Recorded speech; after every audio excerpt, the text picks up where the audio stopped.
Conte de fées en français. La visite d'Eva au pays des fées. Voici l'histoire d'Eva.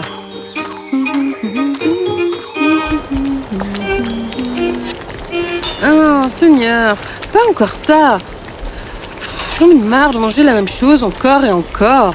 Mais nous sommes pauvres, mon enfant. Je ne peux pas me permettre de faire mieux. Je déteste être pauvre.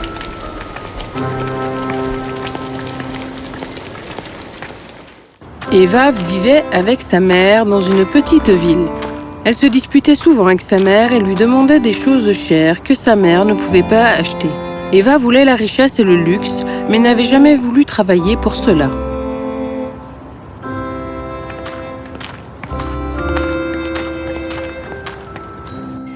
Non loin de la maison d'Eva se trouvait un ruisseau.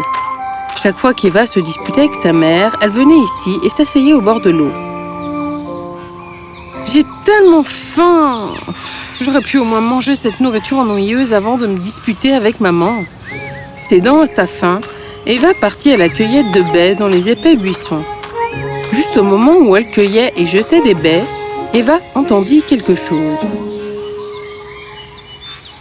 Mais quelle est cette musique? J'ai jamais entendu ça.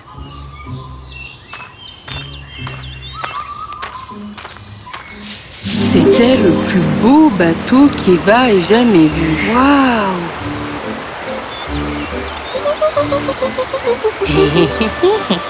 Eva était abasourdie.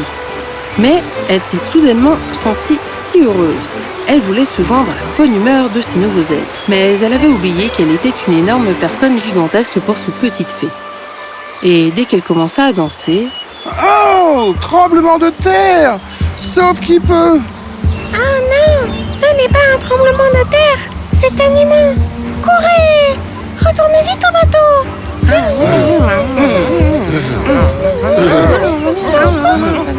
Les fées et les elfes sautèrent dans leur bateau et ramèrent aussi vite qu'ils le pouvaient. Mais Eva était si têtue qu'elle sauta dans l'eau et nagea après eux.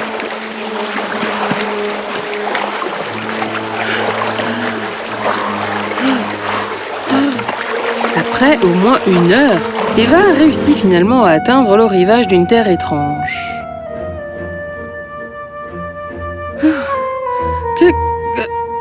Où est-ce que je suis? Hé! Attendez! Eva courut après l'elfe de l'autre côté des buissons pour se retrouver entourée de centaines de minuscules créatures magiques. Est-ce que je suis en train de rêver?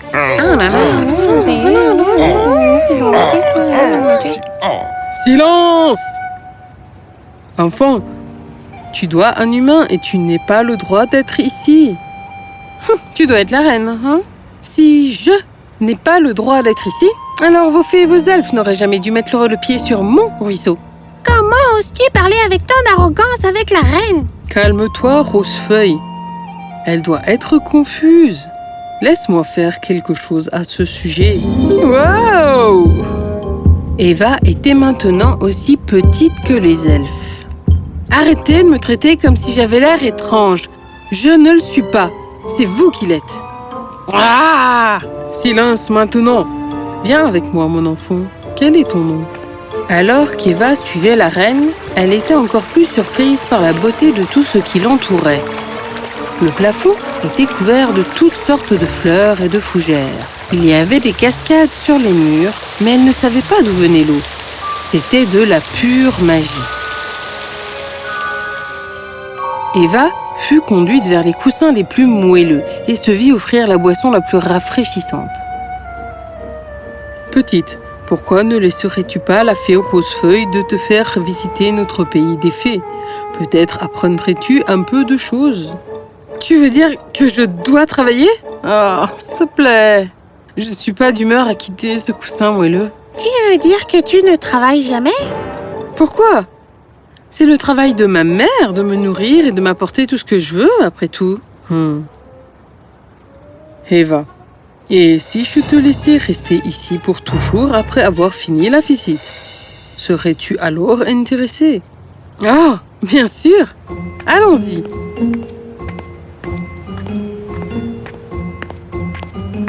Eva fut conduite depuis le hall à travers un vestibule. Quel est cet endroit? C'est la chambre des blessés. Atchoum! Comment oses-tu? Tu vois, tu as volé avec une aile blessée. Tu devrais me remercier. Oh, ferme-la! Mais s'ils sont blessés, comment ils plaisantent comme ça? Parce que nous, au pays des fées, nous savons ce qu'est la vie. Lorsque tu es blessé, tu ne peux pas continuer à te concentrer sur des choses que tu n'as pas ou de mauvaises choses. Tu dois être patient. J'avais jamais pensé à ça avant. Traversant le joli chemin fleuri, ils étaient maintenant au tribunal des fées.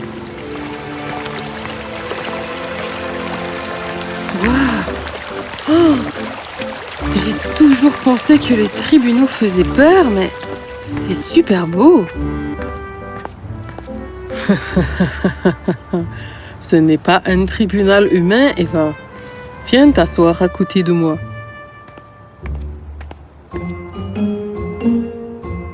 Dis-moi, Eva, t'es-tu déjà demandé comment toutes les fleurs fleurissent sans que personne ne les surveille?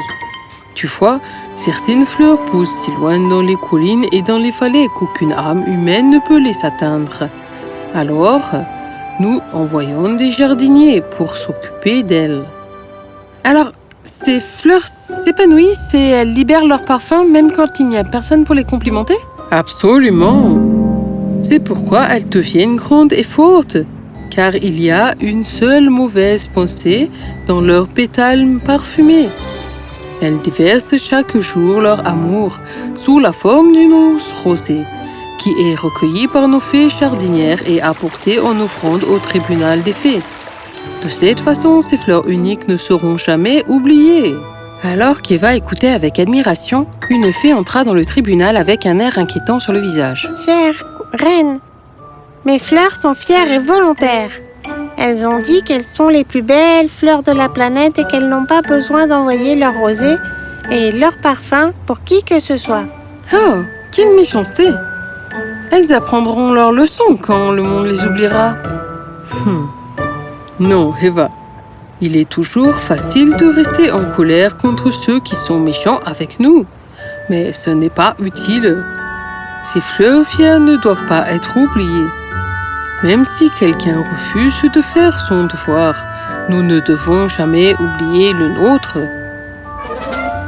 Retourne aux fleurs, chère fée, et continue à faire ton devoir de t'en occuper. Je suis certaine que ton amour transformera leur cœur. Eva était touchée par tout ce qu'elle apprenait dans cet endroit.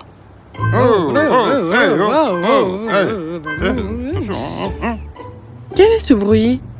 Ça doit être nos étudiants. Viens, Eva, je vais te montrer la salle d'enseignement.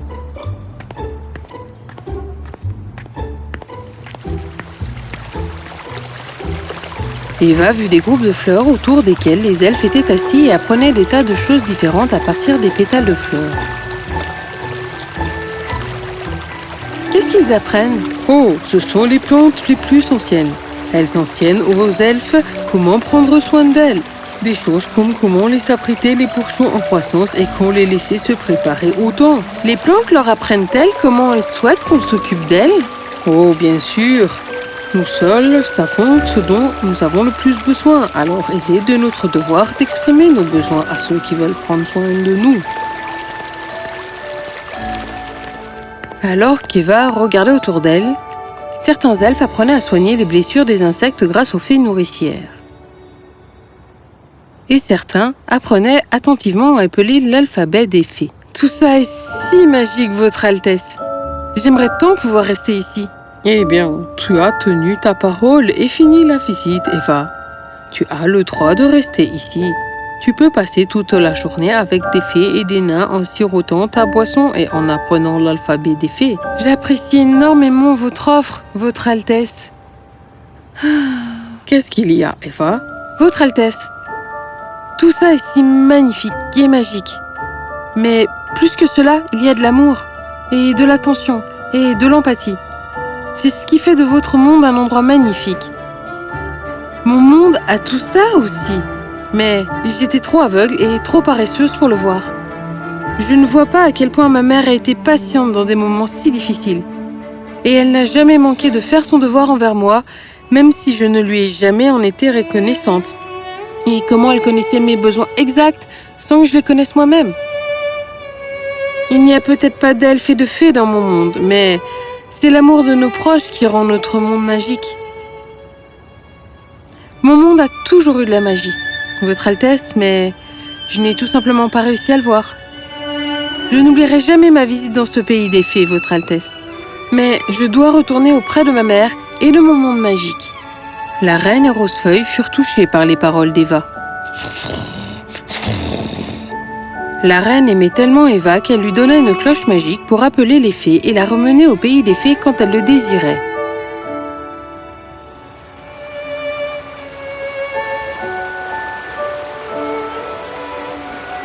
Après avoir ramené Eva à sa taille normale, elle reçut un bateau pour rentrer chez elle. Toutes les créatures magiques dirent au revoir à leur nouvelle amie.